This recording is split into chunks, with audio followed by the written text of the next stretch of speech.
If you think corporations bought free speech before, now that they're human, they'll buy even more. Yeah, their money has...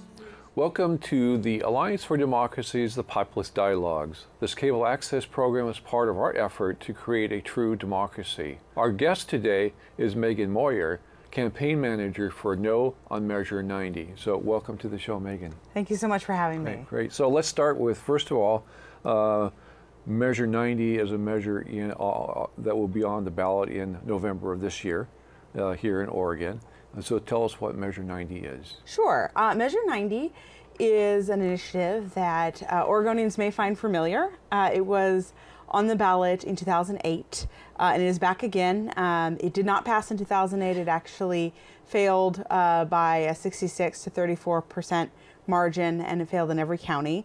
But it is back again, and what it does is it establishes a top two primary system, which means that we would no longer have party primaries as Oregon currently does. We have a system where parties select their candidates and then those candidates are placed on to the general election ballot, or an independent or unaffiliated candidate can go through a formal process and be listed on a general election ballot. Top two, what it would do, it would create a single ballot that all voters would get, and then the top two vote getters would proceed to the general election.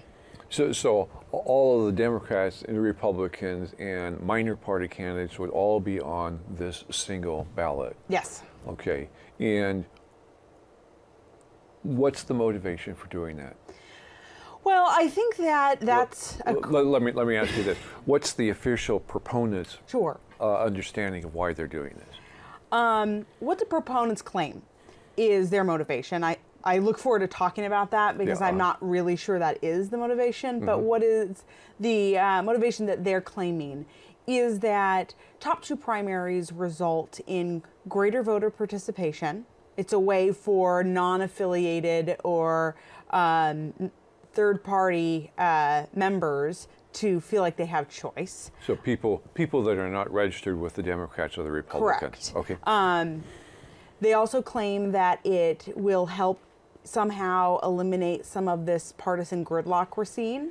The third is that it's going to help moderate candidates, which are more representative of districts, make it to general elections. Those have not proved true. I look forward to talking through each one of those and how that's not the case. But that's what the proponents are claiming. Okay, all right. And what do you think their actual motivation is?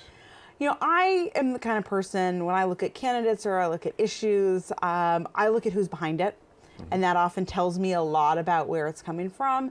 And the Yes on Measure 90 campaign is exclusively funded by corporate interests, either the trade associations like the Associated Oregon Industries, which is the second largest donor to this, Oregon Business Association, Oregon Business Council, the Restaurant Association, the hospitals and health executives. That's who's behind this, as well as some individual millionaires who are closely associated with different big industries here in Oregon.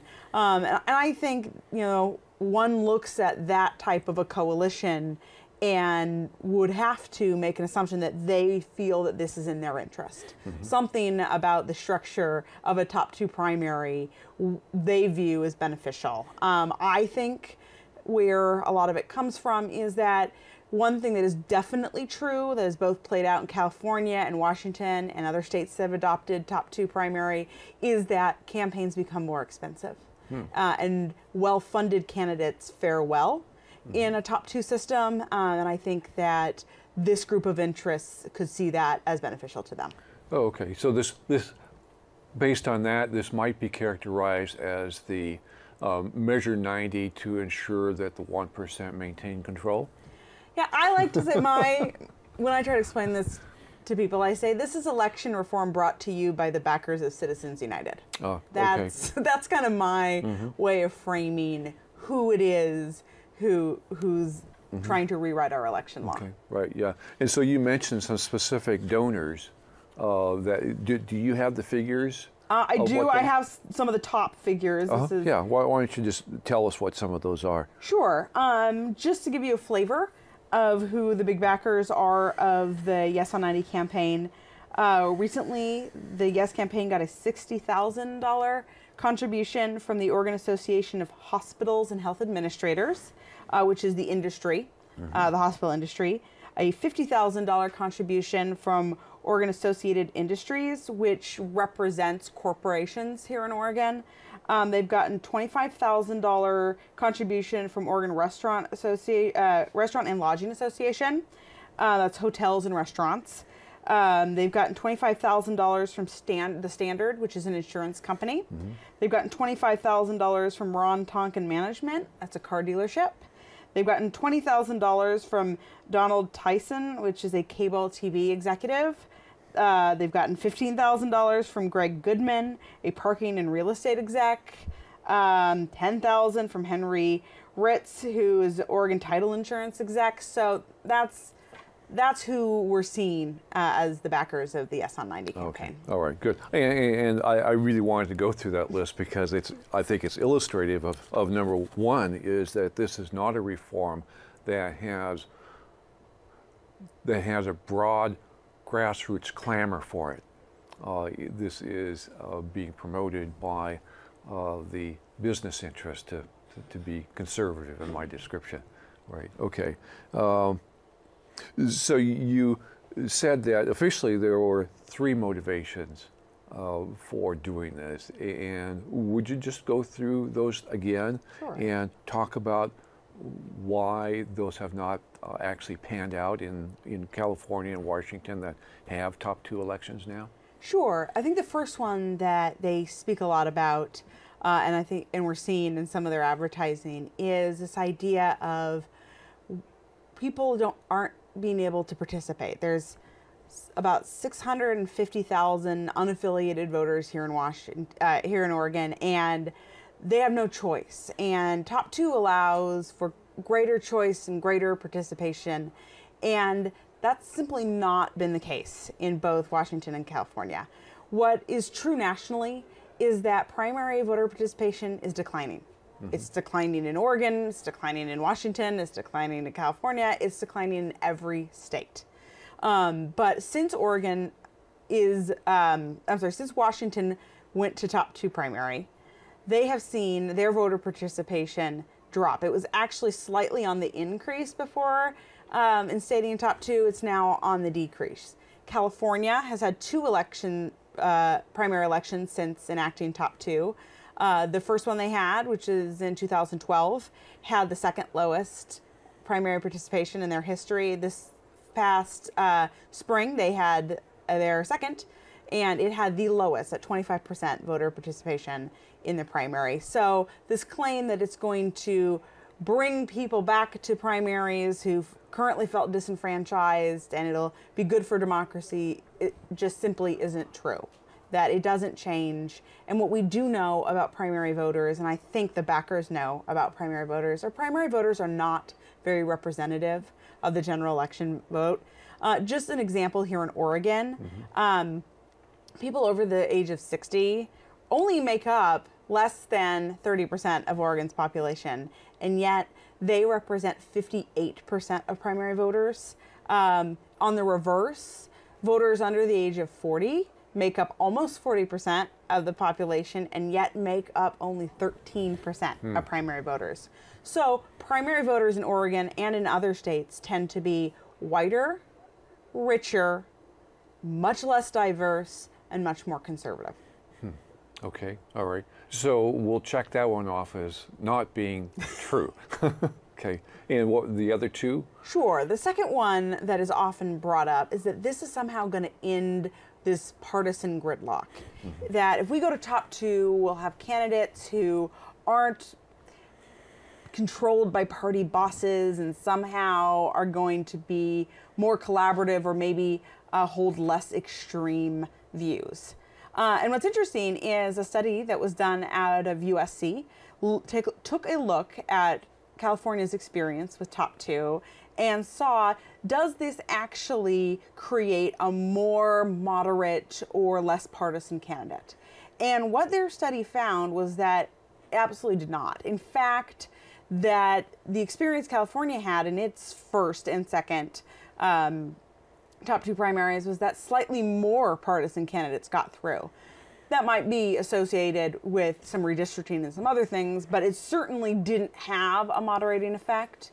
The only effect, and to be fair, it was modest and not conclusive, was that potentially the Democratic candidates who were getting out of top two primaries were slightly more business friendly. That was the only evidence that they found, and it wasn't overwhelming evidence, but it was some evidence, and we're pretty sure that the proponents may have been aware of that study as well. Yeah, and that might actually be their objective. Yeah, yeah. So, so in this idea that top two has produced moderate candidates that then are much more bipartisan in nature, you know, I do point out that Louisiana, which is one of the first states to adopt a top two, under the top two system, they actually brought David Duke, the known white supremacist, made it to the general election for their governor's race. So there really just is no evidence that the structure of top two is somehow going to elect more moderate or more bipartisan natured candidates. Right, yeah, because David Duke, Ku Klux Klan, is probably not regarded as mainstream. Right. At least not through most of the nation, anyway. Right. Okay. And the third claim? I think it's the third claim really comes back to the issue of competitiveness. Sometimes they point out that there are races, and I would agree with this, that there are races today in Oregon's current system where there's really only one candidate on the ballot that is likely to prevail. And that can be for a variety of reasons. They could be a popular incumbent and nobody chose to run against them. They could be in a district that is pretty overwhelmingly toward one political affiliation and not the other. It is rare that there is no other name on the ballot. The way Oregon currently runs, often a minor party candidate will be on the ballot, but the proponents tout top two as a way to make races more competitive. And I really challenge the notion of, is the goal that races be more competitive, or is the goal that voters have real choice? Because those are not the same thing. And a really good example of this is what's going on right now in the 4th Congressional District in Washington. Right there, that's in the Yakima area. They have a very competitive general election between two very conservative Republicans. Both are anti-choice, both are anti-union, both are anti-gun control, both have pledged to vote to repeal the Affordable Care Act, both have very strong opinions against immigration reform. I would not consider that choice. There are 80,000 voters who in 2012 voted against an incumbent for the Democratic candidate. Those 80,000 voters in the general election will have no one on the ballot that represents their values at all. So I'm not really sure that represents choice. Yeah, I would say clearly does not represent choice. And then on the kind of extreme example of what top two can do is in California in 2012 in the 31st Congressional District. It was an open seat. It was in Los Angeles. It was a pretty heavily Democratic district, had historically been represented by Democratic candidates, and it had a very crowded field that chose to participate in the primary. There were 4 really legitimate Democratic candidates. There were 2 Republican candidates. And due to the fact that the Democrats split the vote fairly evenly between the 4 of them, the 2 Republicans were the ones that advanced to the general election, which I would argue is not remotely representative of the values of that district. Right. Yes, I would tend to agree that also. Right. Yeah. And the other factor there is that there are a lot more people who vote in the general election. So when you advance two candidates from the primary election who have almost identical views, then those people that sat out the primary election and are only voting in the general election, they're the ones that get deprived of the choice. Right. And that's where the bulk of the people are. That's one of the things that we talk about a lot with the No campaign, is that there are 6 different types of primary systems that are going on right now in the United States. This is the only one that actually limits choice in the general election, the election that really matters. And so where we hear from voters, we're frustrated with our system, we feel like there isn't a voice. I hear that. I agree with that. But there are a lot of other ways that we can address some of these very serious issues that affect our democracy that aren't limiting people's choice, but rather creating opportunities for real choice on the ballot. Yeah. Can you talk about some of those other ways of... Sure. Right. The No on Measure 90 campaign, because we're a very diverse group, we don't have an official platform, but certainly different coalition partners do. There's a lot of work that could be done around same-day registration. There's a lot of work that could be done around true fusion voting, which is a complicated concept for another day, but it is a way of giving minor parties a better chance to be represented on a general election ballot. Public financing, I think, is a very legitimate way of creating true debate in general elections. But what I really feel like we need to be talking about is how do we make sure that voters have real choice, and that there is value in having people on the ballot who may not win, but yet are bringing something to a conversation that otherwise wouldn't be there.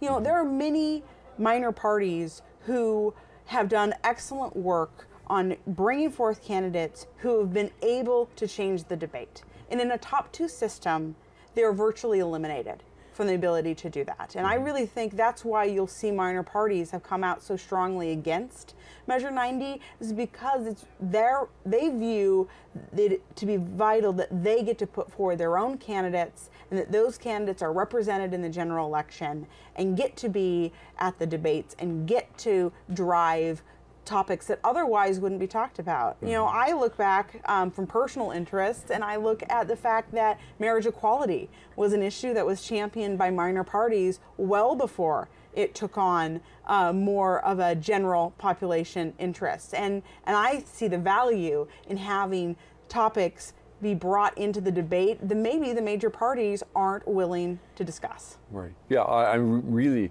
very glad that you made this very strong statement of support for minor parties and explaining what the value of minor parties is, because one of the effects of this is probably going to be to destroy minor parties in the state of Oregon if this should pass. One thing that I bring up is that there are some really serious technical flaws in how this measure is written. One that actually is specific to minor parties, but I honestly could spend the rest of our time talking about all of the drafting errors. I assume they're errors that are in this measure. But because Oregon law requires, in order to keep minor party status, that a minor party candidate receive a certain percentage of vote, in a top 2, it would be virtually impossible for a statewide candidate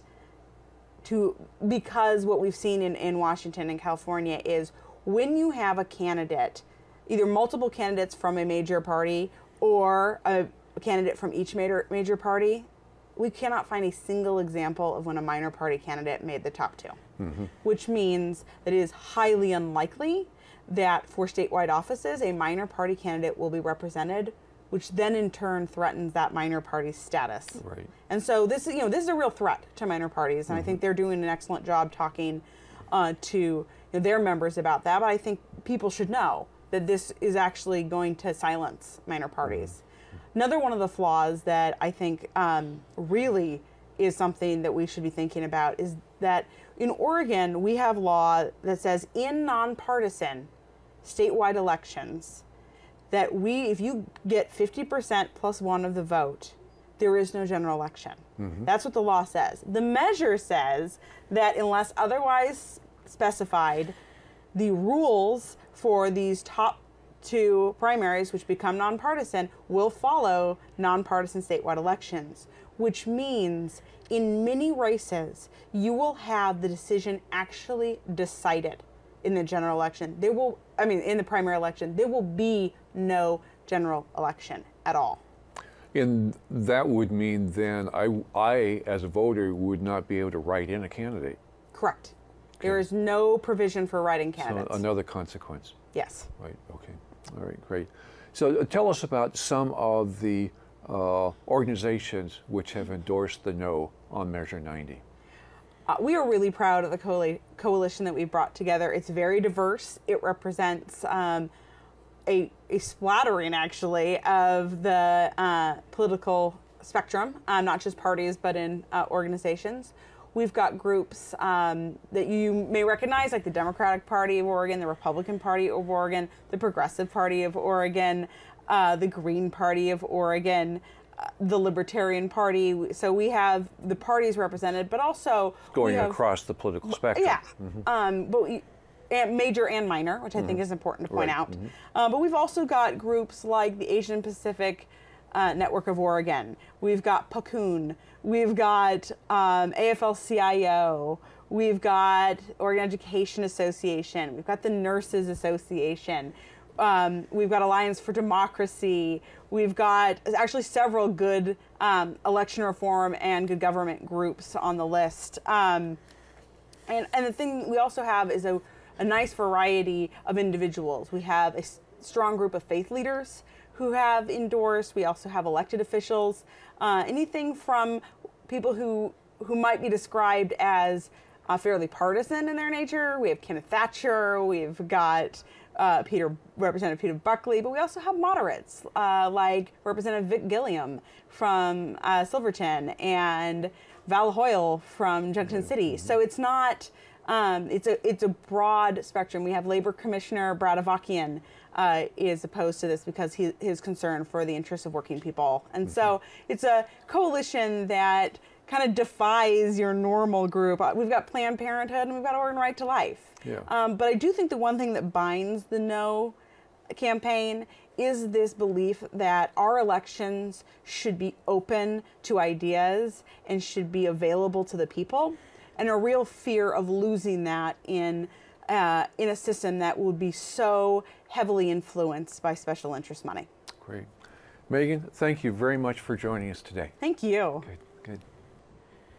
Our guest today has been Meghan Moyer, campaign manager of the No on Measure 90. Measure 90, as we've been discussing, proposes a top 2 primary election system for Oregon like California and Washington states already have. With promises of less partisan divide and including more people as voters, Oregonians are asked to bring this change to Oregon. But the experience in those 2 states show that neither promise is kept. What we do see instead is fewer voter choices on the November general election ballots. Among the choices that voters are given instead including having to choose between 2 Democrats or 2 Republicans. And the minor parties which were on the general election ballot in the past will most likely not be there in the future. If your objective is to increase choice as well as voter turnout and participation, there are changes to the election system which could be made, but Measure 90 does not offer those choices and changes. Alliance for Democracy says, less choice is not what democracy should look like. Let's keep choice in our elections. Vote no on Measure 90. Vote no on top 2 elections. Don't forget that you can watch Populist Dialogues on YouTube. Go to youtube.com/populistdialogues to view most of our past shows. And when you're there, click the subscribe button so that when a new program is uploaded, you will automatically receive an email notification. Populist Dialogues is a project of the Portland Alliance for Democracy. Learn more about us at afd-pdx.org and about our national organization at thealliancefordemocracy.org. Thank you to Roger Bates, Brad Leach, Janet Morris, Ethan Scarl and Tom Thomas for their volunteer time getting us on the air, and to all of you for watching. Thank you. I hope that we'll see you again in 2 weeks. Bye. If you think corporations bought free speech before, now that they're human, they'll buy even more. Yeah, their money has free speech, to me quite a shock, 'cause I never heard my money talk. When a corporation has a colonoscopy, then I'll believe they're human like me. I am an American citizen. I'm also a member of the LGBTQ community. We've made a lot of progress on issues of equality, marriage, opportunity that should be open to all. We are also constituents in a larger fight to preserve our citizen democracy. The American people, all of us, depend on our government and elected officials to represent our interests. Right now, that's not happening. The super rich make the rules. That's how it is. If we want this nation to work for us, we have to step up. That's every citizen constituency, including the LGBTQ community. The solution is clear. We need a constitutional amendment, a citizens' amendment that says corporations are not people. Citizens' rights are for humans, not artificial legal constructs. The amendment should also say money is not a form of speech. Just because you have it doesn't mean you get to manipulate and oppress the rest of us. We have to stand together. The best way I know to do that is to support a national initiative called Move to Amend. Its focus is on one thing: a citizens' constitutional amendment that says corporations are not people and money is not speech. Many LGBTQ citizens are already standing with Move to Amend. If you're not there already, educate yourself. Go to the Move to Amend website. Look at the facts, then join us and be part of the solution.